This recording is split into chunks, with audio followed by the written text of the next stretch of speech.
నమస్తే MTV Telugu big news time special ప్రోగ్రామ్కి స్వాగతం. నేను మాణిక్యరావు. మరి ఆంధ్రప్రదేశ్లో ఈవేళ రాజకీయాలు అన్ని పార్టీలు రాజకీయ కోణంలో అన్ని కులాలను సామాజిక వర్గాల వారీగా తమ వైపు తిప్పుకునే రాజకీయ పరిస్థితులు 2024 ఎన్నికల్లో చాలా స్పష్టంగా కనిపిస్తున్నాయి. మరి ఏపీలో మరి తెలుగుదేశం పార్టీ మరి ఎంతో రాజకీయ అనుభవం కలిగిన మాజీ ముఖ్యమంత్రి చంద్రబాబు నాయుడు గారు ఈ ఎన్నికలలో బీజేపీ జనసేనతో పొత్తు పెట్టుకుని ఎన్నికల సంగ్రామంలో ఆయా సామాజిక వర్గాల ప్రజానికానికి ఎంతో కొంత సేవలు అందించాలని ఒక మంచి దృక్పథంతోనే చంద్రబాబు నాయుడు గారు కూటమిని ఏర్పాటు చేసి ఆ కూటమి ద్వారా అధికారమే లక్ష్యంగా పనిచేస్తున్నారు. మరి వాళ్ళ చాలామంది మేధావులు, విద్యావంతులు, విద్యావేత్తలు, ఎంతోమంది ప్రముఖులు టీడీపీ వైపు చూస్తున్నారు. టీడీపీలో సామాజిక న్యాయం అన్ని వర్గాలకు సముచిత స్థానం ఉంటుందనేదే మేధావులు కానీ విద్యావేత్తలు కానీ భావిస్తున్న క్రమంలో మరి ఇవాళ మన ఏలూరుకు చెందిన అందరికీ సుపరిస్థితులు ఆంధ్రప్రదేశ్లో తెలియని వారు ఎవరు ఉండరు. మరి ముఖ్యంగా కోస్తా జిల్లాల్లో, గోదావరి జిల్లాల్లో చాలా కీలకమైన వ్యక్తి.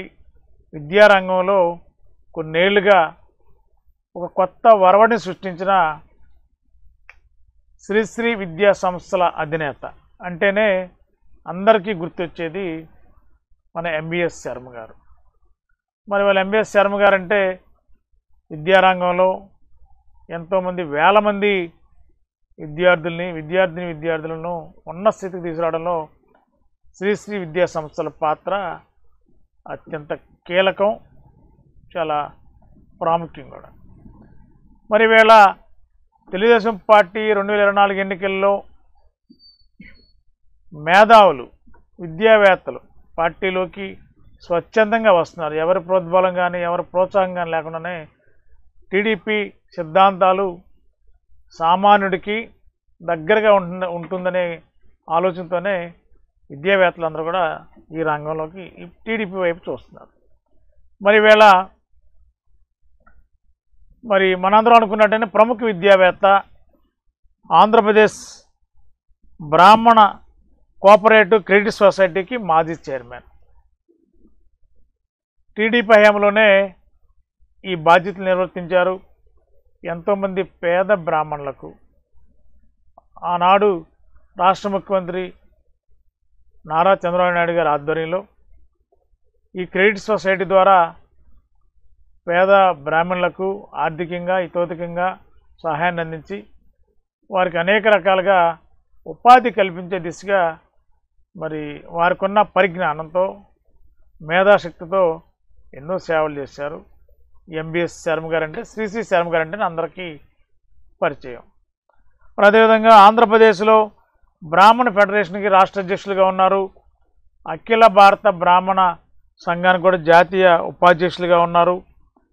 ప్రస్తుతం ఏపీ బ్రాహ్మణ సాధికారత కమిటీ అంటే తెలుగుదేశం పార్టీ అధినేత చంద్రబాబు నాయుడు గారు, నారా లోకేష్ గారు ఒక బ్రాహ్మణ సామాజిక వర్గంలో బ్రాహ్మణులు రాష్ట్ర వ్యాప్తంగా ఎక్కడెక్కడ ఎలా ఉన్నారు, వాళ్ళ స్థితిగతులు ఏంటి, వారి పరిస్థితులు ఏంటి, వారికి మనం ఎలాంటి సహకారం అందించగలము, ఎలా అందిస్తే వాళ్ళు మిగిలిన సామాజిక వర్గాల్లాగా ఈ బ్రాహ్మణ సామాజిక వర్గంలోని కుటుంబాలు కానీ పేదలు కానీ సమకాలిక జీవితాలు గడపడానికి అవకాశం ఏర్పడుతుందని ఒక కొత్త విధానాన్ని ఎంచుకుని ఆంధ్రప్రదేశ్కి తెలుగుదేశం పార్టీ తరఫున బ్రాహ్మణ సాధికారత కమిటీని స్టేట్ లెవెల్లో ఒక 6 ప్రముఖులతో కమిటీ వేయాలని చంద్రబాబు నాయుడు గారు ఆలోచిస్తున్నట్టుగా మనకున్న సమాచారం. మరి ఈ 6 కమిటీల్లో కూడా మనప్పుడు అఖిల భారత జాతీయ బ్రాహ్మణ సంఘానికి జాతీయ ఉపాధ్యక్షులుగా ఉన్నారు. ఆంధ్రప్రదేశ్ ఫెడరేషన్కి ఏపీ బ్రాహ్మణ ఫెడరేషన్ రాష్ట్ర అధ్యక్షులుగా ఉన్న ప్రస్తుతం మన ప్రముఖ విద్యావేత్త ఎంబీఎస్ శర్మ గారు దాంట్లో కూడా 6 ఒకరిగా ఒక మెంబర్గా వేయడానికి కూడా చంద్రబాబు నాయుడు గారు, నారా లోకేష్ గారు ఆలోచించి మరి శర్మ గారిని ఎంబీఎస్ శర్మ గారిని కూడా కమిటీ మెంబర్గా నియమిస్తున్నట్టు అధికారికంగా ప్రకటన రావాలి, కాకపోతే నియమిస్తున్నట్టుగా మనకున్న సమాచారం. ఈ నేపథ్యంలో ఏలూరు టీడీపీకి కూడా బ్రాహ్మణ సంఘాల తరఫున ఒక కన్వీనర్గా కూడా, ఎందుకంటే ఏ బాధ్యత అప్పచెప్పినా నిబద్ధతతో పనిచేయడం కొన్ని సంవత్సరాలుగా మేము కూడా సుదీర్ఘంగా మీడియా రంగంలో మరి పెద్దలు మరి ఎంబీఎస్ శర్మ గారు, మేము 90లో జర్నలిజంలో అడుగుపెట్టినప్పుడు మరి ఆ రోజున మరి వారి దగ్గరే మేము అందరూ కూడా కలిసి ఆ రోజు నుండి ఈ రోజు వరకు కూడా వారిది కూడా జర్నలిస్ట్ కుటుంబమే, మరి మేము అందరం కూడా అక్కడి నుంచి వచ్చిన వాళ్ళమే. ఇవాళ ఈ రంగంలో ఉన్నామంటే మరి ఎంబీఎస్ శర్మ గారి యొక్క స్ఫూర్తే మాకు మార్గదర్శకంగా ఉందంటే మేము గర్విస్తాం. మరి ఈవేళ అలాంటి విద్యావేత్త, ప్రముఖ విద్యావేత్త ఈ రంగంలో రాజకీయాలంటే పెద్ద ఇంట్రెస్ట్ లేకపోయినా ప్రజలకు సేవ చేయాలి, ముఖ్యంగా బ్రాహ్మణ సామాజిక వర్గాలకి ఎంతో కొంత ఒక ప్రముఖ విద్యావేత్తగా సేవలు అందించాలని ఒక రాజకీయ పార్టీ అయితే ద్వారా సేవలు అందించడానికి ఒక అవకాశం ఉంటుందని వారు టీడీపీ వైపు అడుగులు వేశారు. చంద్రబాబు గారి సమక్షంలో టీడీపీలో జాయిన్ అయ్యారు. మరి ఈరోజు మన MTV big news time special ప్రోగ్రాంలో బ్రాహ్మణ సంఘాలకి ప్రస్తుత రాజకీయ పరంగా ఎలాంటి కార్యక్రమాలు లేదా ఎలాంటి సేవా కార్యక్రమం చేస్తున్నారు, ఏ విధంగా జరుగుతుంది, ఈ ఎన్నికలలో అన్ని సామాజిక వర్గాల వారికి ఒక బ్రాహ్మణులు కూడా ఎన్నికలకే వాడుకుంటారా, లేకపోతే ఏ పార్టీ ఈ బ్రాహ్మణ సామాజిక వర్గానికి సముచిత న్యాయం చేస్తుంది, వీటి మీద మనం ఈ స్పెషల్ ప్రోగ్రాంలో చర్చిద్దాం. మరి వారితో డిస్కస్ చేద్దాం. Good morning sir. Good morning sir. బాగున్నారు సార్? Welcome sir.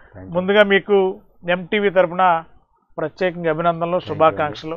ఎందుకంటే మీలాంటి ప్రముఖ విద్యావంతుల్ని రాజకీయ పార్టీలు గుర్తించి మిమ్మల్ని ఒక కీలకమైన స్థానంలో ఆ సామాజిక వర్గాలకు న్యాయం చేయాలని మిమ్మల్ని కమిటీ సభ్యులుగాను లేకపోతే టీడీపీలో ప్రముఖులుగా నియమించడం అంటే ఆ పార్టీ నిజంగా ఒక మంచి ముందు చూపుతుని వెళ్ళినట్టు అనుకోవాలి.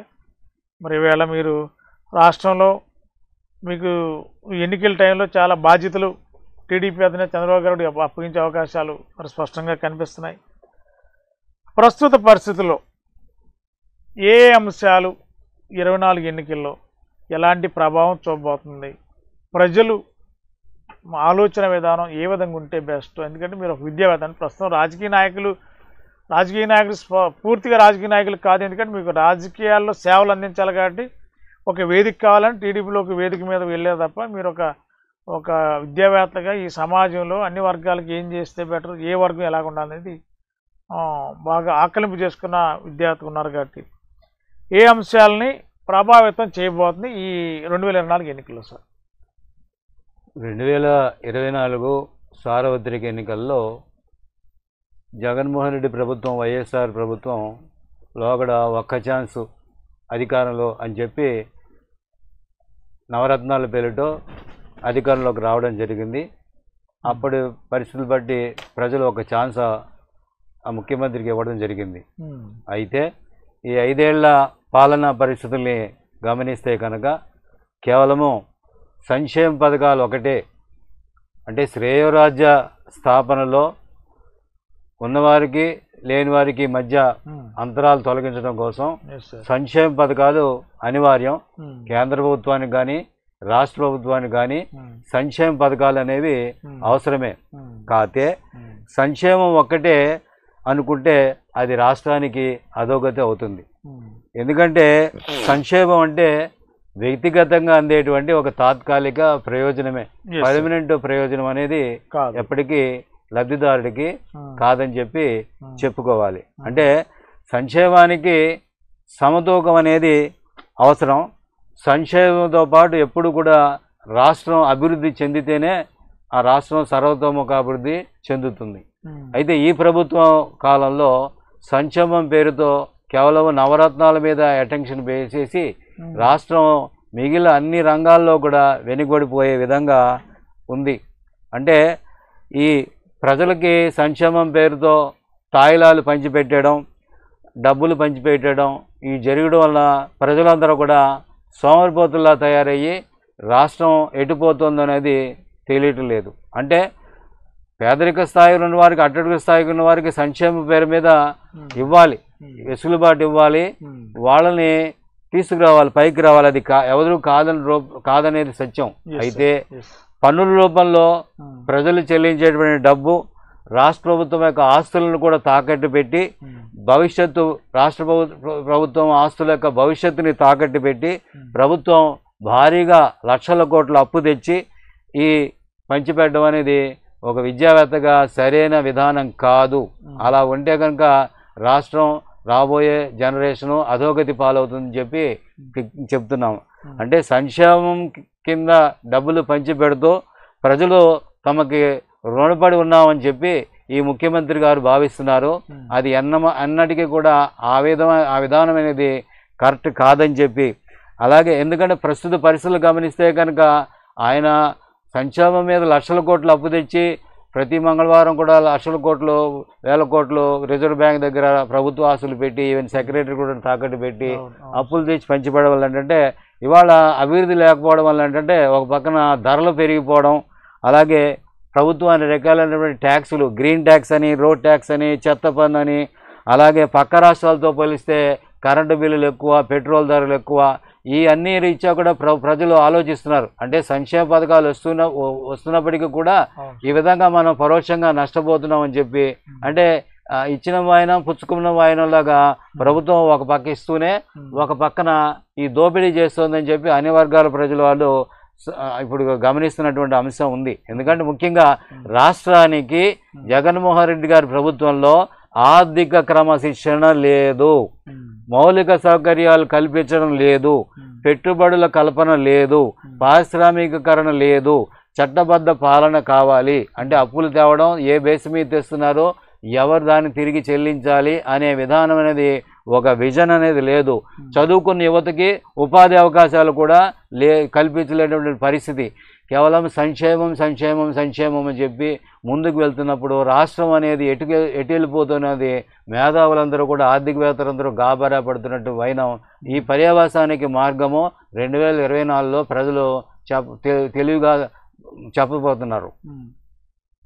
అయితే సార్, ఇప్పుడు మీరు అన్నట్టుగానే ఒక గమనం, అంటే ఈ సంక్షేమ అభివృద్ధిలో ఈ రాష్ట్ర ప్రభుత్వం అవలంబిస్తున్న విధానం వల్ల ప్రయోజనాలు తాత్కాలికమే, శాశ్వత పరిణామం లేకపోతే శాశ్వతంగా ప్రజలకి మేలు చేయాలంటే ఎన్నికల్లో ఓట్ బ్యాంక్ రాజకీయాలు కాకుండా నిజంగా ప్రజలకి ఏం చేస్తే ఈ సమాజంలో ప్రతి మనిషి తన కాళ్ళ మీద తాను నిలబడే భవిష్యత్తు ఏ రూపంగా ప్రభుత్వాలు ఆలోచిస్తే బాగుంటుంది? ఇప్పుడు మనది విభజిత ఆంధ్రప్రదేశ్, జాయింట్ ఆంధ్రప్రదేశ్లో, కంబైన్ స్టేట్లో మన హైదరాబాద్లో చాలా వరకు పెట్టుబడులు వెళ్ళి అభివృద్ధి చేసినటువంటి నగరం వాళ్ళ పాలైంది. మనకి రాజధాని లేదు. లోగడ తెలుగుదేశం ప్రభుత్వం విజన్ ఉన్న నాయకుడు కావాలని రాష్ట్ర విభజన జరిగినప్పుడు చంద్రబాబు నాయుడికి 2014లో అధికారం ఇవ్వడం జరిగింది. మరి దానికి అనుగుణంగానే ఆయన విజన్ ఉన్న నాయకుడు కాబట్టి ఆయన 20 సంవత్సరాలు సుదీర్ఘమైనటువంటి ఆలోచనతో అమరావతి అందరి యొక్క ఆమోదంతో అమరావతి రాజధాని నిర్మాణం చేపట్టారు. అలాగే రోడ్లు వేయడం ప్రారంభించారు, పరిశ్రమల్ని చేయడం జరిగింది. అంటే కియా పరిశ్రమ కానీ, మాంటెక్ పరిశ్రమ కానీ, లేకపోతే ఇక్కడ మౌలికంగా విద్యా ఉపాధి సౌకర్యాలు, ఎడ్యుకేషన్, ఎంప్లాయ్మెంట్ అండ్ ఎంపవర్మెంట్ దిశగా ఈ నిట్ కానీ, మంగళగిరిలో ఎయిమ్స్ కానీ ఇటువంటి కార్యకలాపాలన్నీ కూడా చేయడం జరిగింది. అంటే ఒక విజన్తో ఆయన ముందుకు వెళ్తున్నప్పుడు సడన్గా బ్రేక్ పడింది. ఆ బ్రేక్ పడినప్పుడు ఈ పరిశ్రమలో స్థాపన కావాలి, ఇమీడియట్గా సంక్షేమ పథకాలతో పాటు పరిశ్రమలు స్థాపించబడాలి, యువతకి ఉపాధి అవకాశాలు కల్పించాలి, అలాగే పెట్టుబడుల రూపంలో రావాలి. అది లాంగ్ టర్మ్ విజన్ ఉంటే తప్ప ఈ రాష్ట్రానికి ప్రత్యామ్నాయం దొరకదు. ఎందుకంటే మనకి ప్రత్యేక పరిస్థితుల్లో ఉన్నటువంటి రాష్ట్రం, విభజిత ఆంధ్రప్రదేశ్ డెవలప్డ్ స్టేట్ తెలంగాణ రూపంలో వెళ్ళిపోయి అభివృద్ధి చెందుతున్న రాష్ట్రంగా మనది మిగిలిపోయింది. అంటే 960 కిలోమీటర్ల తీరరేఖ పొడవు, అలాగే 50% పట్టణ ప్రజలు ఉన్నటువంటి మన రాష్ట్రం మంది. అంటే పట్టణీకరణ ఎక్కువ ఉన్నటువంటి వాళ్ళు కావాలి. అలాగే ఈ రాష్ట్రాన్ని అభివృద్ధి చెందేటువంటి విజన్ కావాలి.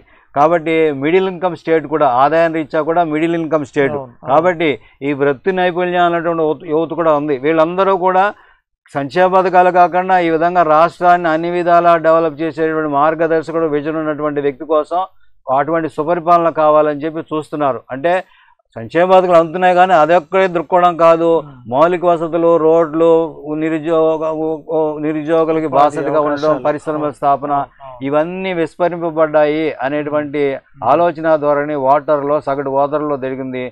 గ్రామాలు అయితే టెండెన్సీ ఓకే ఈ సంక్షేమ పథకం, కానీ పట్టణీకరణ 50% డామినేట్గా ఉన్నటువంటి నేటి పరిస్థితుల్లో పట్టణ ప్రజానీకము ఉపాధి అవకాశాలు లేక చాలా అసంతృప్తితో ఉన్నారు ఈ పరిపాలన మీద అని చెప్పి ఘంటాపథంగా చెప్పచ్చు. ఇప్పుడు ఏపీలో ప్రస్తుతం రాజకీయాలు చూస్తే అధికార పార్టీ అదొక ఒరబడగా వెళ్తుంది, టీడీపీ, జనసేన. పవన్ కళ్యాణ్ గారు కూడా ఏమంటారంటే వ్యతిరేక ఓటుని చీలకుండా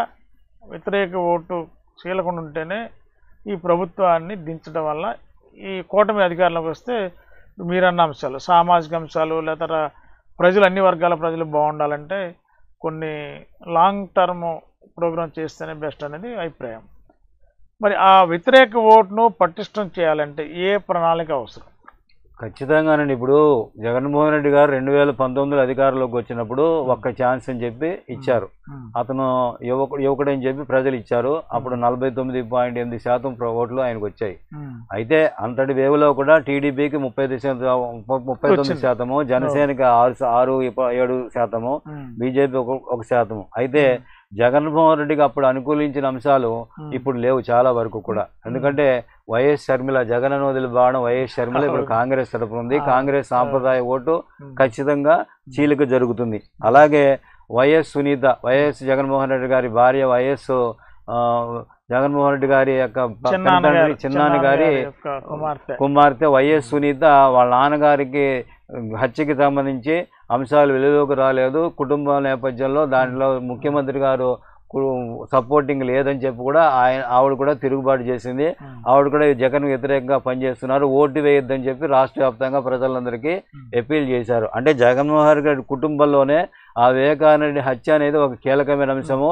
అందులో ఒక విద్యావేత్తగా మీరు ఒక మేధావి ఉన్నగా సొసైటీలో సార్ రాజకీయ పార్టీలు ఏదో చేశారని అంటారు, కానీ మీరు ఒక విద్యావేత్తగా వివేకానంద గారి హత్య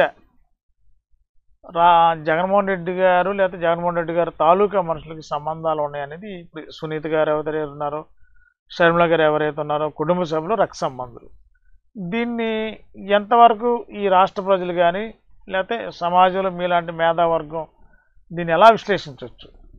అంటే సొంత కుటుంబీకులే, అంటే మనం విశ్లేషణ ముందు ఆ కుటుంబంలో ఉన్నటువంటి వైఎస్ ఆయన కుమార్తె వైఎస్ సునీత గారు కానీ, సొంత చెల్లెలు వైఎస్ షర్మిల కానీ, వివేకానంద రెడ్డి గారి భార్య కానీ, వాళ్ళు ఈ 5 సంవత్సరాల్లో ఆ కేసు నిర్వీర్యం చేస్తూ కప్పదాడి చర్యలు అనేకం చేస్తున్నప్పుడు వాళ్ళంతటి వాళ్ళు బహిర్గతం పెట్టినప్పుడు ఇంకా ప్రతిపక్షాలు మాట్లాడేదే ఉంది, మా బోటి మేధావులు మాట్లాడే ఉంది, అందులో వాస్తవికత. అందుకనే ఇందాక చెప్పాను, జగన్మోహన్ రెడ్డి గారికి 2019లో ఏవైతే అనుకూల అంశాలు ఉన్నాయో అవన్నీ వ్యతిరేక బాణాలుగా ఇవాళ ఆయనకే గుర్చూపిస్తున్నాయి.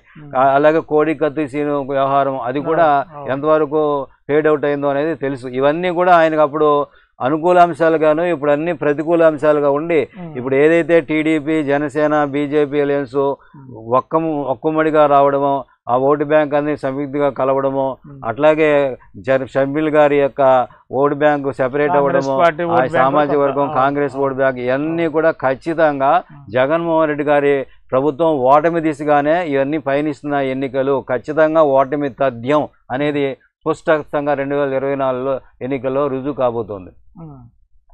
అంటే మీరు బ్రాహ్మణ సమాజ వర్గానికి ఆంధ్రప్రదేశ్లో కానీ భారతదేశంలో కానీ ఒక ప్రముఖులుగా మీరున్నారు, రెండోది ఒక ప్రముఖ విద్యావేత్తగా ఉన్నారు. ఈ 2024 ఎన్నికల్లో కూటమిలో టికెట్లు మనం కొద్దిగా రాజకీయం కూడా మనం డిస్కస్ చేద్దాం. కూటమిలో టికెట్లు గోల, టికెట్లు రాని వాళ్ళు, నిజమైన కార్యకర్త టీడీపీలో ఉన్న వాళ్ళు కూడా కొంత టికెట్లు రాలేదు, రోడ్డు ఎక్కే పరిస్థితి. మరి నిజమైన కార్యకర్తకి పార్టీ న్యాయం చేయాల్సిన అవసరం ఉందా లేదా?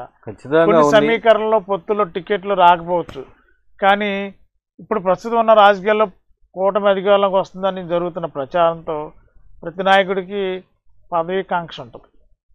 కరెక్టేనండి, మీరు చెప్పింది 100% కరెక్టే. ఎందుకంటే చంద్రబాబు నాయుడు గారే స్వయంగా చెప్పారు మొన్న బహిరంగ సభలో, ఈ కూటమిలో ప్రయోజనం వల్ల మనం అన్ని స్థానాలకి పోటీ చేయలేకపోతున్నాం, సంస్థాగతంగా పార్టీని పెట్టుకున్నటువంటి నమ్ముకున్నటువంటి చాలా మందికి టికెట్లో న్యాయం చేయలేకపోయాము. అలాగే అన్ని సామాజిక వర్గాల్లో కూడా బ్రాహ్మణులు కూడా టీడీపీ టికెట్ కేటాయించలేకపోయింది. రాబోయే కాలంలో మీకు న్యాయం చేస్తామని చెప్పి. అలాగే మన ఉంగుటూరు గని వీరాంజనేయులు గారు ఉన్నారు, ఆయనకి టికెట్ కేటాయించలేకపోయామని. అలాగే నిడదవోలు శేషారావు గారికి, అలాగే దేవినేని ఉమా గారికి, ఇట్లా అనేక పేర్లు ఆయన ప్రస్తావన చేసి భవిష్యత్తులో జరగబోయేటువంటి అనేక ఎమ్మెల్సీ ఎన్నికల్లో కానీ రాజ్యసభ ఎన్నికల్లో కానీ ఖచ్చితమైన న్యాయం చేస్తామని. అలాగే పవన్ కళ్యాణ్ గారు ఆయన బాగా మెచ్చుకోవాలి, ఎందుకంటే ఆయన బాగా త్యాగం చేశారు. అంటే ఈ ఎలియన్స్ సక్సెస్ అవ్వడం కోసం పవన్ కళ్యాణ్ చాలా పెద్ద మనసుతో చాలా వెనక్కి తగ్గారు. అంటే ఆయన సినిమాలో ఒక డైలాగ్ ఉంది, ఎక్కడ పెరగాలో కాదు ఎక్కడ తగ్గాలో తెలిసినాడు గొప్పవాడని చెప్పి. ఈ కూటమి ఈ ఎలియన్స్ సక్సెస్ అవడం కోసం ఆయన చాలా పెద్ద మనసుతో చక్కగా ఢిల్లీ లెవెల్లో చాలా తగ్గి, ఆయన కూడా కొన్ని సీట్లు ఆయన మీద కూడా జనసేనలో కూడా తిరుగుబాట్లు జరిగా. ఏలూరులోనే జనసేన అభ్యర్థి ఆయన అసంతృప్తిలో ఉన్నాడు. ఇవన్నీ అసంతృప్తులన్నీ కూడా బుజ్జగించి పార్టీ నుంచి సరైనటువంటి హామీలు పొందిన తర్వాత ఖచ్చితంగా ఇవన్నీ కూడా ఈ పోలింగ్ తేదీ నాటికి అన్ని సాటిస్ఫై అవుతాయి. అందరూ కూడా సంతృప్తి పడి ఏకోన్ముఖంగా బలోపేతమై ఈ అధికార పార్టీని ఓడించడానికి ఎలియన్స్ అంతా కూడా సక్సెస్ఫుల్ గా వెళ్తుందని చెప్పి ఘంటాపథంగా చెప్తున్నాం.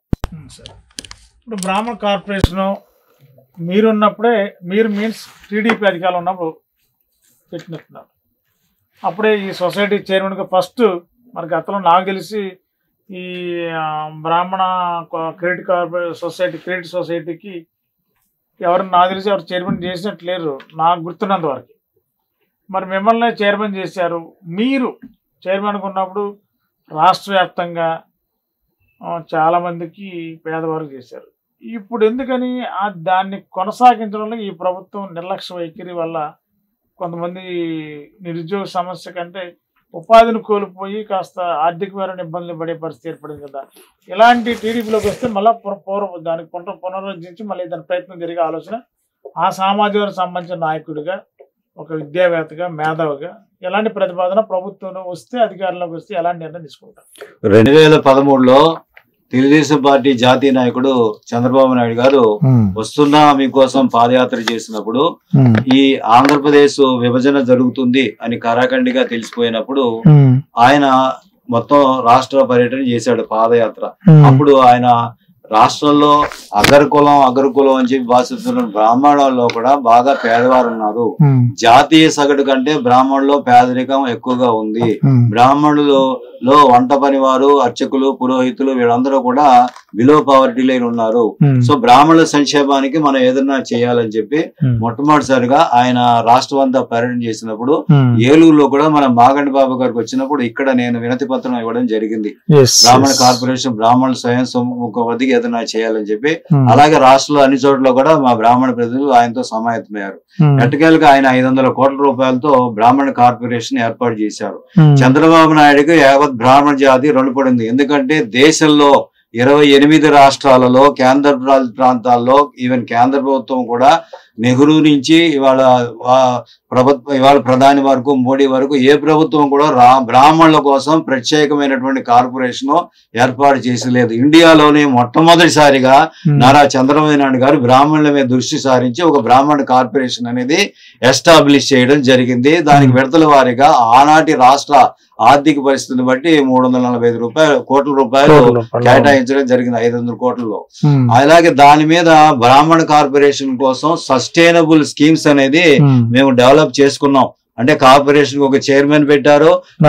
ఇంకొక ప్రత్యేకమైనది ఏంటంటే బ్రాహ్మణుల కార్పొరేషన్ ప్రభుత్వం ఇచ్చే అలాట్మెంటే కాకుండా బ్రాహ్మణ కోఆపరేటివ్ క్రెడిట్ సొసైటీ, ఆ కోఆపరేటివ్ క్రెడిట్ సొసైటీ ఏర్పరచుకుని రాష్ట్రంలో బ్రాహ్మణులందరూ అందులో సభ్యులుగా చేరాలని చెప్పి షేర్ హోల్డర్స్ గా ప్రత్యేకమైన జీవో ద్వారా కోఆపరేటివ్ క్రెడిట్ సొసైటీ ఒక దాని రూపకల్పన చేసి దాంట్లో కొంతమంది డైరెక్టర్లు నిలిపించి అందులో నేను వ్యవస్థాపక సభ్యుడిని చైర్మన్ గా పనిచేశాను.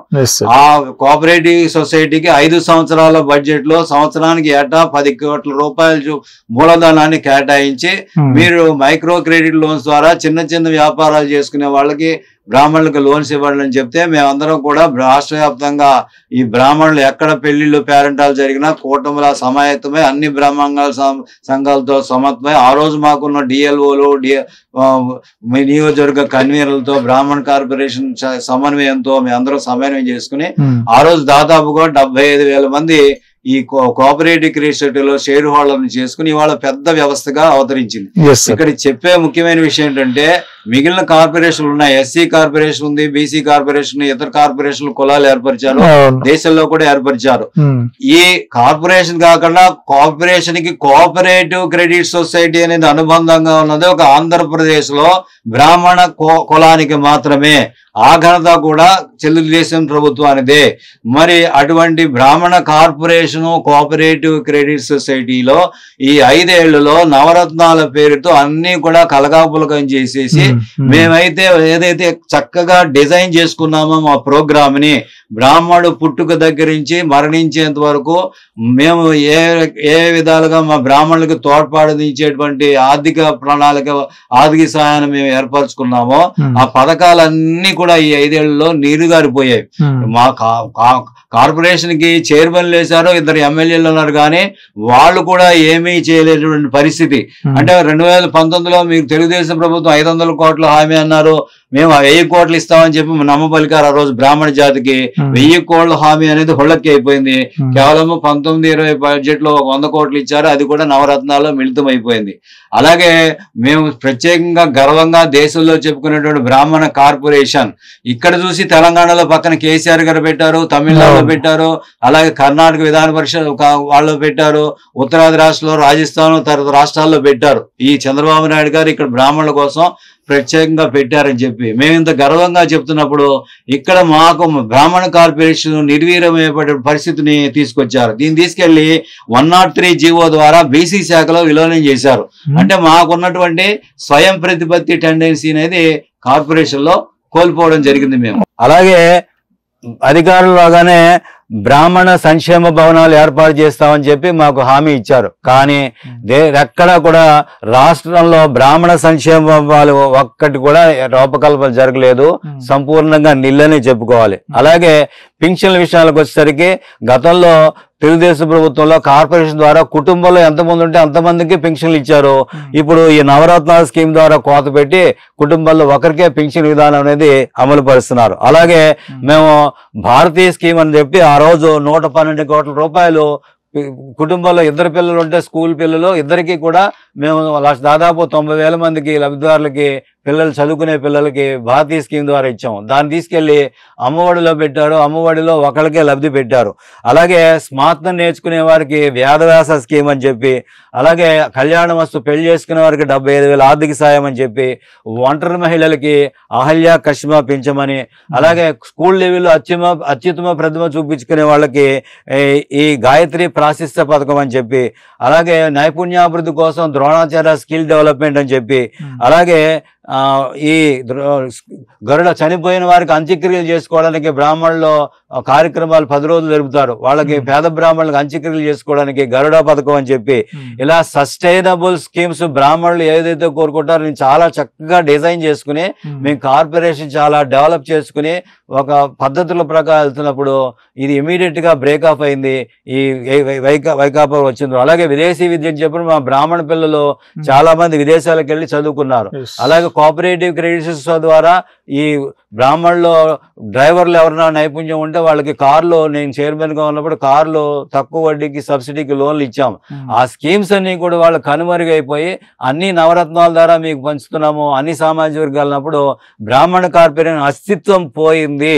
అది బ్రాహ్మణులు వాళ్ళు గుర్తించి ఆ ప్రభుత్వానికి పుత్రాన్ని పోలికి చెప్పుకుని రాష్ట్ర వ్యాప్తంగా ఈ ప్రస్తుత ప్రభుత్వానికి వ్యతిరేకంగా బ్రాహ్మణ జాతి ఉంది, ఆగ్రహ జ్వాలతో ఉందని చెప్పి తెలియజేసుకుంటున్నారు. ఎస్సీపీకి వ్యతిరేకంగా, వైసీపీ ప్రభుత్వానికి వ్యతిరేకంగా. అంటే బ్రాహ్మణ కార్పొరేషన్ పూర్తిగా నిర్వీర్యం అయిపోయింది ఈ ప్రభుత్వ హయాంలో. Okay sir.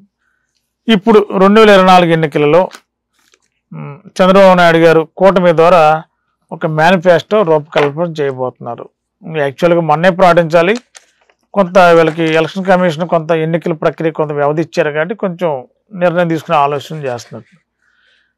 ఈ బ్రాహ్మణ సామాజిక వర్గానికి ఆంధ్రప్రదేశ్లో ఎలాంటి ప్రయోజనాలు ఉండాలి, ఎలాంటి మౌలిక వసతులు కావాలి, ఎలాంటి ఆర్థికపరమైన బడ్జెట్ ఈ మేనిఫెస్టోలో ఈ సామాజిక వర్గాన్ని ఏం చేస్తే బెటరు, మీరు ఒక రాష్ట్ర స్థాయిలో కీలకమైన వ్యక్తిగా బ్రాహ్మణ సామాజిక వర్గానికి ప్రాతినిధ్యం వహిస్తున్న వ్యక్తిగా ఎలాంటి ప్రతిపాదనలు చంద్రబాబు నాయుడు గారికి సూచిస్తారు? మళ్ళీ చంద్రబాబు నాయుడు గారికి యువ నాయకుడు లోకేష్ గారికి ఆ పాదయాత్రలో మళ్ళీ బ్రాహ్మణ జాతి రాష్ట్ర వ్యాప్తంగా నివేదనలు సబ్మిట్ చేసింది. గతంలో ఉన్న బ్రాహ్మణ కార్పొరేషన్ పరిస్థితి ఇప్పుడు నేటి నిర్వీర్యమైన పరిస్థితి తెలియజేసినప్పుడు తప్పకుండా బ్రాహ్మణులకు న్యాయం చేస్తాము. రేపు తెలుగుదేశం పార్టీ రిలీజ్ చేసేటువంటి మేనిఫెస్టోలో కూడా బ్రాహ్మణులకు ప్రత్యేకించి పూర్వపు వైభవం తీసుకొచ్చేలాగా మేము పథకాలు ప్రకటిస్తాము, బడ్జెట్ కూడా తగు నిధులు కేటాయిస్తాము.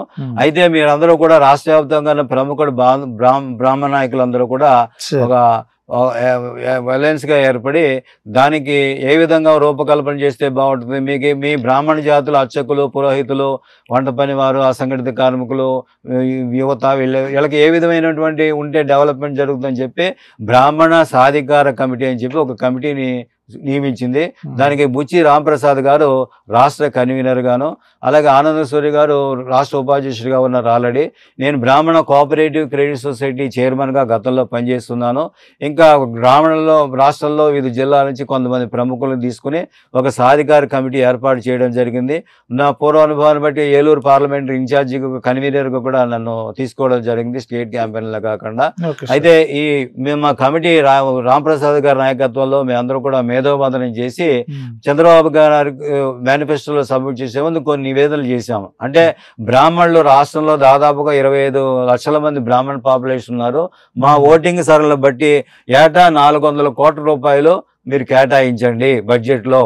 అలాగే బ్రాహ్మణ కోఆపరేటివ్ క్రెడిట్ సొసైటీకి ఏటా 100 కోట్ల రూపాయలు ప్రతి ఏటా కూడా వస్తే ఆ మూలధనం కింద మేము దాన్ని ఏర్పరచుకుని ఈ బ్రాహ్మణులకి తక్కువ వడ్డీకి మైక్రో క్రెడిట్ లోన్స్ రూపంలో చిన్న చిన్న వ్యాపారాలు చేసుకునే అనుకుంటాం. అంటే బ్రాహ్మణ కార్పొరేషన్కి ఏటా 400 కోట్లు, కోఆపరేటివ్ క్రెడిట్ సొసైటీకి 100 కోట్లు అని చెప్పి మేము సాధికార సమితి తరఫున కోరడం జరిగింది. అలాగే 50 సంవత్సరాలు నిండిన ప్రతి పేద బ్రాహ్మణుడికి కూడా 4,000 రూపాయల పింఛన్ స్కీము అందులో ఇంక్లూడ్ చేయమని చెప్పడం జరిగింది.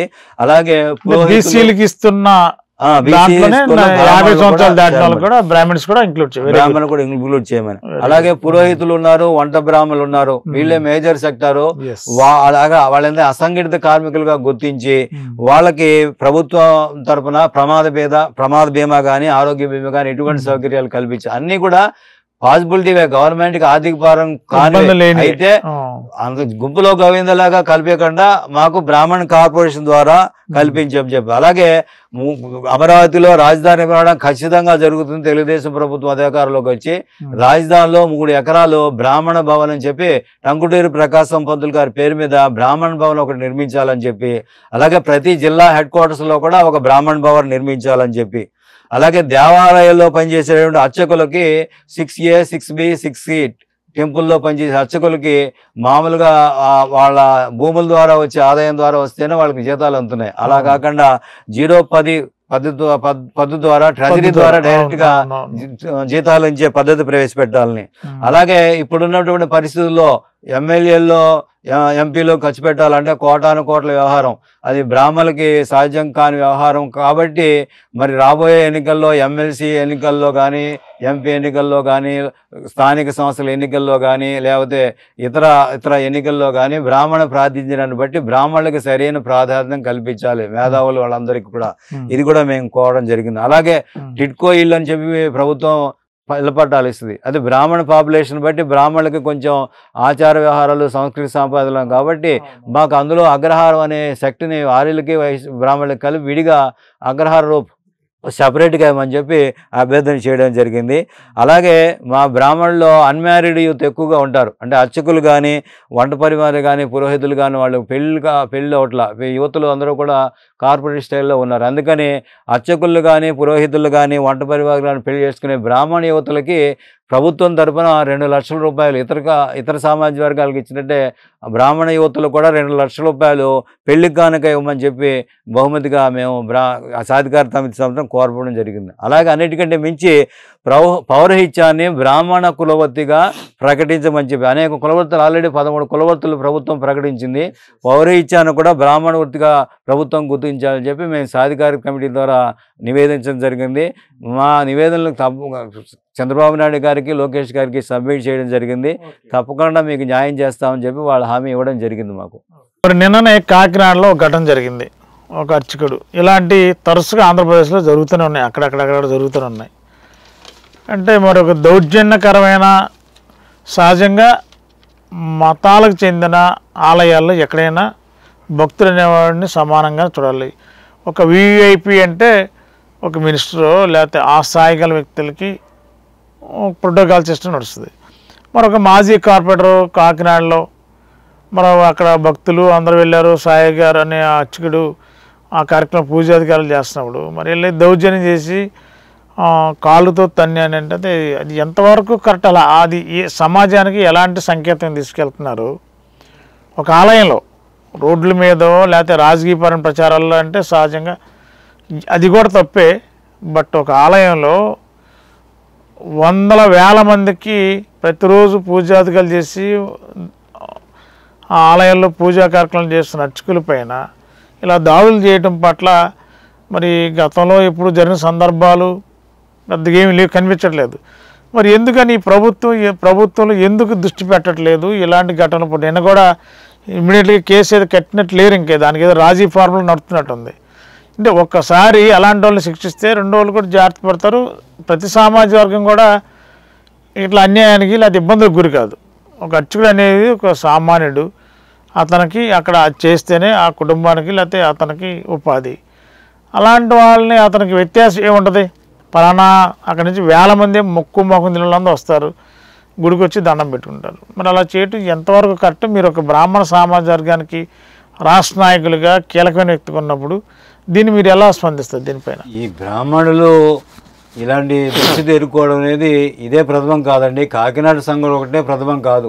గత 5 సంవత్సరాల్లో దాదాపుగా 20-30 చోట్ల ఇలాంటి దుర్ఘటనలు జరిగాయి. అంటే దుర్ఘటనలు జరిగిన దానికంటే అవి యాక్సిడెంటల్గా వాటి పట్ల ప్రజాప్రతినిధులు కానీ, ఎమ్మెల్యేలు కానీ, మంత్రులు కానీ ప్రతిస్పందన అనేది బ్రాహ్మణ కులంలో కానీ, బ్రాహ్మణ సంఘాల్లో కానీ, బ్రాహ్మణ జాతి పట్ల ఈ ప్రభుత్వం వైఖరి అనేది చాలా మాకు బాధాకరం కలిగిస్తుంది. ఎందుకంటే నిన్న కాకినాడ శివాలయంలో జరిగిన ఒక సంఘటనే కాదండి, ఈ గత 5 సంవత్సరాలుగా Brahmins are iconic symbol of Hindu society, Hindu సంస్కృతిని ప్రతిబింబించేటువంటి కారకం భగవంతుడికి భక్తుడికి మధ్యలో పూజలు చేసేవారు.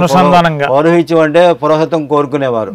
వాళ్ళ మీద గుళ్ళోకి వెళ్ళంగానే ఒక చోట ఎక్కడే ఎమోషనల్ అవ్వకూడదు. పూజా మందిరాల్లో కానీ, పాఠశాలలో కానీ ఎమోషనల్ భావాలు విడిచిపెట్టాలి, ఇర్రెస్పెక్ట్ ఆఫ్ క్యాస్ట్, కమ్యూనిటీ, రిలీజన్ ఏదైనా సరే. కానీ ఆ వెళ్ళిన ప్రజాప్రతినిధులు ఈగో అహంతో నేను ప్రజాప్రతినిధిని, నేను పైన వైకాపాని, నేను మంత్రిని, ఇట్లాంటి భావాలు విడిచిపెట్టేసి దేవుడి దైవ సాన్నిధ్యంలో కూడా వాళ్ళకేదో ప్రోటోకాల్ రాలేదనో లేకపోతే వాళ్ళు చెప్పినట్టుగా ఆ పూజారి నడవలేదనో వాళ్ళు ఈగో పెట్టి మతి భ్రమించి చాలా విషయాలు గత 5 సంవత్సరాలు, ఎందుకంటే కొన్ని చోట్ల మరి దురదృష్టకరంగా జరిగాయో ఇంటెన్షనల్గా జరిగేది. కానీ ఈ మతం పేరు మీద కూడా ఈ హిందుత్వం మీద, హైందవ సంస్కృతి మీద అనేక రకాలైనటువంటి ప్రకోపాలు గత 5 సంవత్సరాలుగా ఈ హైందవ జాతిని పెట్టి పోషించే బ్రాహ్మణిక మీద కనపడదు. ఎందుకంటే ఒక చోట శ్రీరాముడు తలక నరికారు, అలాగే విజయవాడలో దుర్గాదేవి సింహాసనం విరగొట్టారు, అలాగే అంతర్వేదిలో రథం తగలబడింది.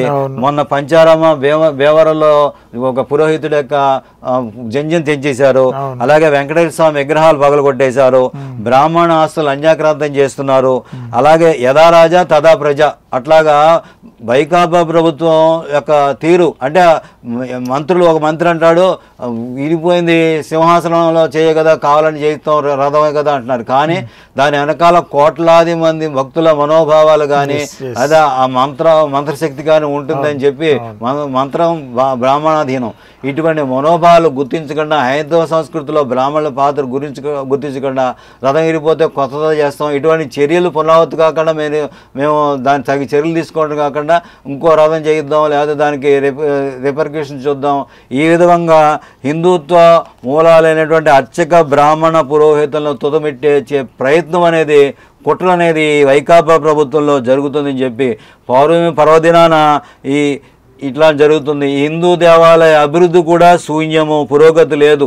బ్రాహ్మణుల్ని కానీ లేదా అర్చకులు కానీ ఈ వైపాక కార్యకర్తలు బూతులు తిట్టడం, అలాగే కేంద్ర ప్రభుత్వము డిజాస్టర్ ఉద్దీపన పథకం ద్వారా 5,000 ఇచ్చింది కరోనాలో. ఆ సహాయం కూడా చాలామంది బ్రాహ్మణులకి ఈ ప్రభుత్వంలో అందలేదు. కాబట్టి కర్నూలు ఓంకార క్షేత్రంలో కూడా ఒక సంఘటన జరిగింది. నరసారావుపేట త్రికూటేశ్వర స్వామి ఆలయంలో కూడా ఒక సంఘటన జరిగింది. పక్కన భీమడోలు రామలింగేశ్వర స్వామి సంఘటనలో కూడా జరిగింది. ఎక్కడికక్కడ రాజీ ప్రయత్నాలు జరుగుతున్నాయి తప్ప ఈ విధంగా చేయకూడదనేటువంటి శాశ్వత అనేటువంటి బాణి ముఖ్యమంత్రి గారి నుంచి ఒకటి వెలువడలేదు. కాబట్టి రాష్ట్ర ప్రజాస్వామ్యం ఏం చేస్తుంటే ఇది హైందవ సంస్కృతి మీద దాడిగా, ఈ ప్రభుత్వంలో హయాంలో బ్రాహ్మణులకి రక్షణ లేదు, బ్రాహ్మణులకి ఇతర సామాజిక వర్గాల్లాగానే బ్రాహ్మణుల మీద కూడా దాడి జరిగితే అట్రాసిటీ కేసు పెట్టాలని చెప్పి మేము ఆల్ ఇండియా బ్రాహ్మణ్ ఫెడరేషన్ తరఫున ఈ ప్రభుత్వాన్ని డిమాండ్ చేస్తున్నాము. ప్రభుత్వానికి ముందు మేము ఇదే డిమాండ్ కొనసాగిస్తాం. బ్రాహ్మణుల మీద దాడి చేసిన వాళ్ళు ఎవరైనా సరే కఠినంగా శిక్షేటువంటి అట్రాసిటీ కేసుని అర్చకులు పురోహితులు వాళ్ళు సంస్కృతికి ప్రతిబింబాలు దైవం తరపున మాట్లాడతారు. కాబట్టి వాళ్ళ మీద దాడి అనేది హేయనీయమైన చర్య. ఒకేలాంటి దురదృష్టకరమైన జరిగినప్పుడు ప్రజాప్రతినిధులు కానీ మంత్రులు కానీ కించపరిచే విధంగా మాట్లాడదని చెప్పి ఈ సామాజిక వర్గం తరపున మంత్రులు ఈ సభ్యులందరినీ కూడా మేము తీవ్రంగా కోరుతున్నాం. టీడీపీ అధికారంలోకి వస్తే కూటమి మీరు ఏమైతే డిమాండ్ చేస్తున్న చట్టాన్ని ఇంప్లిమెంట్ చేయడానికి ఆలోచన చేస్తారు? ఖచ్చితంగా 2019లో మేము చంద్రబాబు నాయుడుకి పెరిగినప్పుడు ఖచ్చితంగా మేము పరిగణలోకి తీసుకుంటాము. ఇటువంటి అన్యాక్రాంత బ్రాహ్మణుల ఆస్తులు అన్యాక్రాంతం కాకుండా కానీ బ్రాహ్మణుడి దాడి పెడితే కనుక చాలా వాడికి ఇప్పుడు డాక్టర్స్కి మెడికల్ వాళ్ళకి కొన్ని సెక్షన్లు ఉన్నాయి, వాళ్ళ మీద దాడి జరిగితే. అలాగే బ్రాహ్మణ జాతి మీద ఇవన్నీ ఇందాక నేను మళ్ళీ వేసిన సంఘటనలన్నీ కూడా రాష్ట్రంలో 20-30 సంవత్సరాలు జరిగాయి. మరి సమాజానికి ఏం సందేశం వెళ్తోంది? హైందవ సంస్కృతి మీద దాడి. ప్రభుత్వం అంటే అన్ని వర్గాలు, అన్ని కులాలకి అన్ని మతాలకు చెందింది. ప్రభుత్వం మీద ఇటువంటి ధోరణి వెళ్తుంది. కాబట్టి ఖచ్చితంగా చంద్రబాబు నాయుడు నోటీసులో పెట్టి మేము ఖచ్చితంగా ఈ అట్రాసిటీస్ అని మేము ఇంప్లిమెంట్ అయ్యేలాగా ప్రభుత్వం ద్వారా తెచ్చుకుంటామని చెప్పుకుంటాం బ్రాహ్మణ సంఘాల తరఫున. ఎస్, లాస్ట్ అండ్ ఫైనల్గా మీరు బ్రాహ్మణ సామాజిక వర్గానికి రాష్ట్ర నాయకుడిగా ఉన్నారు. ప్రస్తుతం తెలుగుదేశం పార్టీలో ఇటీవల మీరు బాధ్యతలు అంటే ఎప్పటి నుంచో టీడీపీకి ఉన్నారు ఫస్ట్ నుంచి, కాదు కొంతకాలం తటస్థులుగా విద్యా వ్యవస్థలో మీకున్న బిజీ షెడ్యూల్స్ వల్ల మళ్ళీ యథావిధంగా మళ్ళీ ఇప్పుడు టీడీపీలో యాక్టివ్ అయ్యారు. ఇప్పుడు చాలా చోట్ల మీరు విద్యావంతులకి చాలామందికి మేధావిగా విద్యావేత్తగా చాలామందికి మీ సహకారం అందిస్తున్నారు. టీడీపీ అధికారంలోకి వచ్చిన తర్వాత మీరు అన్నట్టు చాలామంది బ్రాహ్మిన్స్ మీలాంటి విద్యావేత్తలు ప్రముఖులు ఉన్నప్పటికీ కూడా ప్రజా ఎమ్మెల్సీల్లో కానీ లేదంటే ఎమ్మెల్యే అభ్యర్థులుగా కానీ ఎక్కడ అవకాశం రాని పరిస్థితులు అన్ని పార్టీలు ఉంది. దాదాపు ఒక పార్టీనే కాదు, అన్ని పార్టీలు ఆ సిస్టమ్ నడుస్తుంది. మరి తెలుగుదేశం పార్టీలో ఇదివరకు కాంగ్రెస్ పార్టీలో ఉన్న ద్రోణరాజు సత్యనారాయణ గారు, వాళ్ళ అబ్బాయి ద్రోణరాజు శ్రీనివాస్ గారు దురదృష్టపూర్వక వాళ్ళు లేరు. ఇప్పుడు వాళ్ళకు ప్రాతినిధ్యం ఉండేది. ఇప్పుడు అలాగే విజయవాడలో మల్లాది విష్ణు గారు సెంటర్లో, ఇప్పుడు ఆయన కూడా టికెట్ లేదు అక్కడ. అంటే ఎందుకు అన్ని కులాలతో పాటు బ్రాహ్మణ సామాజిక వర్గానికి కూడా సముచిత స్థానం ఇవ్వాల్సిన అవసరం రాజకీయ పార్టీలకు ఉందా లేదా? ఖచ్చితంగా ఉందండి. బ్రాహ్మణుల అయితే ఇవాళ రాజకీయాలు చాలా ఎక్స్పెన్సివ్ అయిపోయాయి. ఒకప్పుడు 70వ దశకం వరకు కూడా మన అసెంబ్లీలో 15 మంది తక్కువ కాకుండా ఎమ్మెల్యేలు ఉండేవారు. మన ఏలూరు నుంచి ఒక ఇండిపెండెంట్ ఎమ్మెల్యే ఎన్జిఓ నాయకుడు ఆమనగండి శ్రీరాములు గారు ఎమ్మెల్యేగా పనిచేశారు. అటువంటి నుంచి రాజకీయాలు బాగా కాస్ట్లీగా ఎక్స్పెన్సివ్గా అయిపోయినప్పుడు బ్రాహ్మణ ఈ పెరిగిపోతున్న ధోరణులకు అనుగుణంగా రాజకీయ పార్టీలు బ్రాహ్మణులకి టికెట్లు ఇవ్వలేకపోతున్నాయని చెప్పి చెప్పడం జరిగింది. ధర్మలా ఏ పార్టీ కూడా టికెట్లు ఇవ్వలేదు. ఎందుకంటే బాగా కుటుంబ నేపథ్యం కానీ లేదా ఈ రాజకీయ ఒత్తిళ్లు తట్టుకుని ఇప్పుడు మళ్ళీ అలయన్స్లన్నీ కొత్తగా వచ్చాయి. ఈ ఒరబడిలో ఇంత నెట్వర్క్లో నిలబడి తట్టుకోలేని పరిస్థితుల్లో బ్రాహ్మణులకు టికెట్లు ఇస్తే మరి ఓటు ఎలా ఉంటుందో ఎన్నికల ఫలితాలని చెప్పి ఒక భయంతో కొంత వెనుకంజ వేస్తున్నాయి. అయితే మీరు అన్నట్టుగా ఎమ్మెల్సీ ఎన్నికల్లో కానీ లేకపోతే స్థానిక ఎన్నికల్లో కానీ నామినేటెడ్ పదవుల్లో కానీ న్యాయం చేయమని చెప్పి మేము సాధికార సమితి తరఫున కోరుతున్నాము. మరి ఖచ్చితంగా తెలుగుదేశం ప్రభుత్వం అలయన్స్ గవర్నమెంట్ అధికారంలోకి వచ్చిన తర్వాత తగిన ప్రాధాన్యత మెయిన్ లీడర్స్కి కల్పించాలని చెప్పి బ్రాహ్మణులకి అన్ని ఈ దాదాపుగా 2000 మంది నెట్వర్క్ పనిచేస్తున్నారు బ్రాహ్మణులు. వాళ్ళ స్థాయిని బట్టి వాళ్ళ కేడర్ని బట్టి అక్కడక్కడ ప్రజానీకంలో వాళ్ళు ఉన్న వ్యాలిడిటీని బట్టి ఆ సముచిత స్థానం కల్పించవాలని చెప్పి మేము ప్రభుత్వాన్ని అలయన్స్ తరపున చంద్రబాబు నాయుడు కూడా మేము కోరుతున్నాం. సార్, ఇప్పుడు ఎన్నికల ప్రచారాలు జరుగుతున్నాయి. మీరు రాష్ట్ర స్థాయిలో టీడీపీ తరఫున ఏ నియోజకవర్గంలో పర్యటన చేస్తారు? మీరుంటున్న స్థలం ఏలూరుతో పాటు మిగిలిన నియోజకవర్గాల్లో కూటమి అభ్యర్థులకు వెళ్ళడానికి బ్రాహ్మణ సమాజ వర్గం రాష్ట్ర ప్రతినిధిగా మీ ప్రచార సరళి ఎలా ఉండబోతుంది? నేను ఆల్రెడీ బ్రాహ్మణ కోఆపరేటివ్ క్రెడిట్ సొసైటీ ద్వారా చైర్మన్గా పనిచేశాను. అలాగే ఆంధ్రప్రదేశ్ బ్రాహ్మణ ఫెడరేషన్ నాయకుడిగా ఉన్నాను. అలాగే ఇదే కాకుండా Andhra Pradesh private unaided schools managements association Apusma అని ప్రైవేట్ విద్యా సంస్థల యొక్క పెద్ద ఆర్గనైజేషన్, దాదాపుగా 10,000 మంది కరస్పాండెంట్స్ ఉన్నటువంటి ఆర్గనైజేషన్ ప్రైవేటు విద్యా వ్యవస్థలో, దానికి జనరల్ సెక్రటరీగా కూడా పనిచేస్తున్నాను. మరి నా నెట్వర్క్ ఇండివిజువల్ నెట్వర్క్ అనేది ఓటు బ్యాంక్ అనేది స్పెసిఫిక్గా ఉంది. అలాగే నేను రాష్ట్ర క్యాంపెయినర్లో మా బుచ్చి రాంప్రసాద్ గారితో పాటు ఆయన కమిటీలో ఆయన సారథ్యంలో సెలెక్టివ్గా బామట పాపులేషను ప్రభావితం చేసే 40 నియోజకవర్గాలు 175లో ఈ 40 నియోజకవర్గాల్లో మాకు యొక్క సమయానుకూలను బట్టి అక్కడక్కడ సభలు నిర్వహించి స్టేట్ టీము దాంట్లో ప్రత్యేకించి ఏలూరు పార్లమెంటు నియోజకవర్గ కన్వీనర్గా ఇచ్చారు కాబట్టి ఏలూరు, దెందులూరు, అలాగే చింతలపూడి, అట్లాగే కైకలూరు, నూజివీడు, పక్కన ఉన్నటువంటి ఒంగుటూరు, ఈ 7 నియోజకవర్గాల్లో కూడా బంపర్ మెజారిటీతో దాదాపుగా 1,00,000 ఓట్ల ప్లస్ బ్రాహ్మణ పాపులేషన్ ఉన్నాయి. వీళ్ళందరినీ ప్రభావితపరిచి ఒక శక్తిగా స్పెసిఫిక్గా నా ఇండివిజువల్ గ్రామర్ ఒక విద్యావేత్తగా కానివ్వండి, లేకపోతే ఒక బ్రాహ్మణ నాయకుడిగా కానివ్వండి, బ్రాహ్మణ కోఆపరేటివ్ క్రెడిట్ సొసైటీలో ఇంటింటా తిరిగినటువంటి పరిచయం ఉన్నటువంటి వ్యవస్థగా కానివ్వండి, ఖచ్చితంగా మెజారిటీ ఓట్లు ఈ బ్రాహ్మణ అభ్యర్థులకి అలయన్స్ కూటమి అభ్యర్థులకు పడి, ముఖ్యంగా ఏలూరు నియోజకవర్గంలో బడేటి చంటి గారికి ఖచ్చితంగా బ్రహ్మాండమైన మెజారిటీ వచ్చేలాగా ఇక్కడ ఉన్నటువంటి ఇండివిజువల్గా 35 సంవత్సరాలు స్కూల్ నడుపుతున్నాను. ఈ ఇండివిజువల్ కేటగిరీలో ఆయనకి మంచి ఓటు బ్యాంక్ అనేది ఇప్పించగలని చెప్పి ఘంటాపథంగా చెప్పుకుంటూ 7 నియోజకవర్గాలని చంద్రబాబు నాయుడికి కూటమికి కానుకగా ఇస్తామని చెప్పి తెలియజేసుకుంటున్నాను. రైట్ సార్, ఈరోజు MTV big news time special ప్రోగ్రాంలో మరి ప్రముఖ విద్యావేత్త, ఆంధ్రప్రదేశ్ ఫెడరేషన్ బ్రాహ్మణ ఫెడరేషన్ రాష్ట్ర అధ్యక్షులు, అఖిల భారత బ్రాహ్మణ సంఘం రాష్ట్ర జాతీయ ఉపాధ్యక్షులు, వారందరికీ చిరపరిచితులుగా శ్రీశ్రీ విద్యా సంస్థల అధినేత, మరి ఇటీవలే తెలుగుదేశం పార్టీకి ఏలూరు పార్లమెంటుకి మరి బ్రాహ్మణ సామాజిక వర్గం తరపున ఇన్ఛార్జిగా మరి బాధ్యతలు చంద్రబాబు నాయుడు గారు అపారమైన బాధ్యతలు అప్పచెప్పారు శర్మ గారికి. మరి వాళ్ళ శర్మ గారు కూడా చాలా కూలంకుషంగా ఇక్కడ రాజకీయాలతో ప్రమేయం లేకపోయినా ఒక పార్టీ ద్వారా అయితేనే సేవ చేయగల ఉద్దేశంతోనే వారు ఒక పార్టీలో ఉన్నారు, టీడీపీలో. అయితే ఈ బ్రాహ్మణ సామాజిక వర్గానికి ఏమి చేస్తే బాగుంటుంది అనేది వారి అభిప్రాయాన్ని వ్యక్తం చేశారు. మరి ప్రభుత్వాలు కూడా తప్పనిసరిగా మరి అన్ని కులాలకు చేస్తున్నట్టుగానే ఈ సామాజిక వర్గం కూడా న్యాయం చేస్తే మంచిదనేది వారి అభిప్రాయం. ఖచ్చితంగా కూటమి అధికారంలోకి వస్తే మరి అవన్నీ జరగాలనేది మా ఆకాంక్ష కూడా. ఎందుకంటే అందరు రాజకీయ నాయకులాగానో లేదంటే అప్పటికప్పుడు ఈ పొలిటికల్ స్టేట్మెంట్లు ఇచ్చే తత్వం మన ఎంబీఎస్ శర్మ గారికి ఎప్పుడూ లేదు. ఆయన ఎందుకంటే ఒక విద్యావేత్తగా, మేధావిగా ఎప్పుడు కూడా ఈ సమాజాన్ని క్షుణ్ణంగా అధ్యయనం చేయగల మేధాశక్తి పవర్ ఉన్న శర్మ గారు ఇవాళ బ్రాహ్మణ తరపున ప్రాతినిధ్యం వహించినప్పుడు బ్రాహ్మణులకు న్యాయం చేయాలని కోరటంలో 100% న్యాయం ఉంది. ఖచ్చితంగా జరగాలి కూడా అది.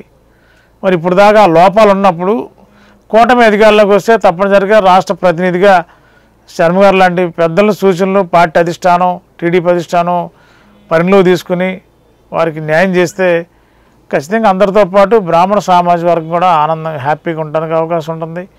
అంతేకాకుండా అర్చకులు, పురోహితుల మీద జరుగుతున్న దాడులు కూడా ప్రతి ఒక్కరూ నైతిక బాధ్యతతో ఖండించాల్సిన అవసరం ఉంది. మరి ఇలాంటి ఘటనలు అలా చోటు చేసుకోకూడదు, పునరావృతం కాకూడదు. అయితే దురదృష్టవశాత్తు కొన్ని చోట్ల రాజకీయ పార్టీల అహంకార ధోరణి కొన్ని ఇబ్బందులకు గురి చేస్తున్నాయి. ఈ ధోరణులు రాజకీయ పార్టీలు మారాలి. మీలాంటి మేధావులు ఈ రాజకీయ నాయకులున్న ఈ యొక్క ధోరణులు మార్చే ప్రయత్నంలో మీరు కూడా కీలక పాత్ర పోషిస్తే దీనికి కూడా మిమ్మల్ని ఒక బ్రాహ్మణ సామాజిక వర్గానికే కాకుండా తెలుగుదేశం పార్టీ ఒక క్రమశిక్షణ, అంటే ఇలాంటి దాడులు జరగకుండా ఉండాలన్నప్పుడు ప్రజల్లో కానీ రకరకాల భావాలు కలిగిన వ్యక్తులు ఎలాంటి మార్పులు తీసుకోవాలంటే వాటి మీద కూడా మిమ్మల్ని రాష్ట్ర స్థాయిలో ఒక కీలకమైన వ్యక్తిగా తెలుగుదేశం పార్టీ అధినేత చంద్రబాబు గారు కానీ లోకేష్ గారిని ఆలోచించి మీలాంటి విద్యావేత్తలు పెడితేనే కొంత మార్పు రావడానికి జిల్లాల వైజ్గా మీరు పర్యటన చేస్తే కొంత ఖచ్చితంగా మార్పు వస్తే ఆ విధంగా అడుగులు వేయాలని చెప్పి పార్టీ అధిష్టానం ఆలోచించాలని చెప్పి నేను కూడా కోరుకుంటూ, మరి ఎంటీవీ తరఫున ప్రత్యేకంగా అందరికీ ప్రజానీకానికి అందరికీ ఆప్తులు, ముఖ్యంగా మాకు అత్యంత ఆప్తులు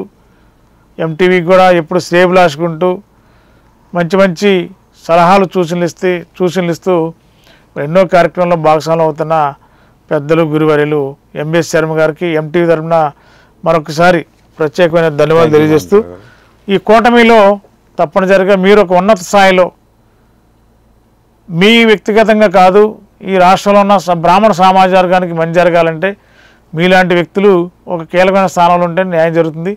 మరి ఆ దిశగా మీకు మంచి జరగాలని, మంచి స్థాయిలో ఉండాలని, మీరుంటే మేము అందరూ ఉన్నట్టే ఒక భావన మాకు కలుగుతుంది. తప్పనిసరిగా టీడీపీ అధినాయకత్వం ఏవైతే ఆలోచన చేస్తుందో ఆలోచనలు మీరు కూడా భాగస్వాములై ముందుకు వెళ్తున్నందుకు ప్రత్యేకంగా ధన్యవాదాలు తెలిసి ఈ కార్యక్రమాన్ని ఇంతటితో ముగిస్తున్నాం. గత 20 సంవత్సరాలుగా దంత సమస్యలతో పాటు దవడ మరియు ముఖ సంబంధ సమస్యలకు చక్కని చికిత్సలు అందిస్తున్న శ్రీ రామకృష్ణ దంత వైద్యశాల, నరసింహారావుపేట, ఏలూరు. ఎమర్జెన్సీస్ లో వాడే ఆక్సిజన్ కాన్సంట్రేటర్లతో పాటు air purify, UV light steriliser, ULV fogger వంటి పరికరాల ద్వారా పరిశుభ్రమైన వాతావరణంలో చికిత్స అందించబడుచున్నది. ఆర్వీజీ ద్వారా అతి తక్కువ రేడియేషన్ ఉపయోగించి దంత వ్యాధి నిర్ధారణ మరియు రూట్ కెనాల్ వైద్యం చేయబడుచున్నది. డెంటల్ లేజర్ ద్వారా కుట్లు లేకుండా సర్జరీలు, ఇంప్లాంట్స్ కిట్స్ ద్వారా పళ్ళు లేని వారికి ఫిక్స్డ్ దంతాలు, రూట్ కెనాల్ చికిత్సలకు ఎండో మోటార్ వంటి ఆధునిక పరికరాలు కలిగిన నమ్మకమైన డెంటల్ క్లినిక్. అత్యంత ప్రామాణికమైన ఆటోక్లావింగ్ పద్ధతిలో శుభ్రపరిచిన ఇన్స్ట్రుమెంట్స్ వాడడం మా ప్రత్యేకత. దంత సమస్యలకు చికిత్సతో పాటు విరిగిన దవడ మరియు ముఖ ఎముకలకు చికిత్స, ఎత్తు మరియు వంకర దవడలకు కాస్మెటిక్ సర్జరీ, యాక్సిలోఫేషియల్ వంటి చికిత్సలకు చిరునామా శ్రీ రామకృష్ణ దంత వైద్యశాల, వేములపల్లి రెసిడెన్సీ అపార్ట్మెంట్, నరసింహారావుపేట, ఏలూరు.